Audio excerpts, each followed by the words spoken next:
Hello, সবাই কেমন আছো? আশা করি সবাই খুব খুব ভালো আছো। আজকে সকালটা আমার রোজ যেমনভাবে শুরু হয়, সকালে স্নান করে আগে পুজো, তাই সকালবেলা স্নান টান করে রেডি হয়ে নিয়েছি। এবার পুজোটা দিয়ে তারপর আমার দিনটা শুরু। এই যে যেটা আমার সকালবেলায় ঘুম থেকে উঠে প্রথম কাজ, স্নান টান সেরে ঠাকুরের পুজো দিতে চলে এলাম। এই যে আমার মা সরস্বতী রয়েছে, আমার ভোলে বাবা রয়েছে, আরও অনেক ঠাকুর রয়েছে। আমি ভীষণ ভালোবাসি পুজো দিতে। পুজো সেরে এবার চলো অন্য কাজগুলো করে নিই।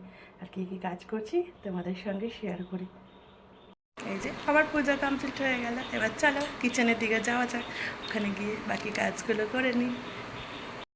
এই যে কিচেনে চলে এলাম, কিচেনে যে কাজগুলো রয়েছে একটু করে নিই।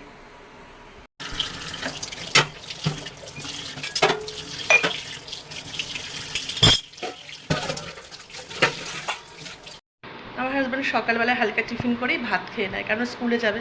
আর আমি ভাত সকালবেলা একদম খেতে পারি না। আমার টিফিনটা কি দেখো তোমরা, তাহলে বুঝতে পারবে। আমি রোজ এটা খাই না, আজকে একটু ইচ্ছে করেছে, বৃহস্পতিবার তো, তাই একটু এইটা খাওয়ার ইচ্ছে হলো।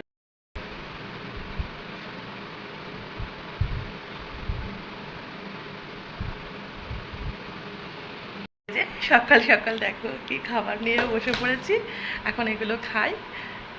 তাও যতটা নিয়েছি পুরোটা খেতে পারবো না, তাও যতটা পারি খাই। খাওয়ার পর তারপরে হচ্ছে কি আমার এখন ভাত খাওয়া হবে না, আমি একেবারে দুপুর।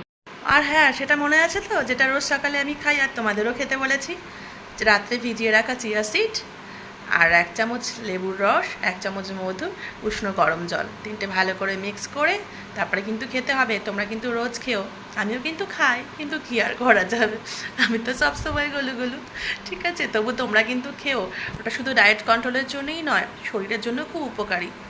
ঠিক আছে, তোমরা রোজ ওটা খাওয়ার চেষ্টা করো, রোজ সকালবেলায় খেও বা রাত্রে শোয়ার সময় খেও। আর চিয়া সিডটা কিন্তু আগের দিন রাত্রে ভিজিয়ে রাখতে পারো, বা পরের দিন সকালে 10 মিনিট বা আধ ঘন্টা আগে একটু জলের সঙ্গে ভিজিয়ে রাখতে পারো।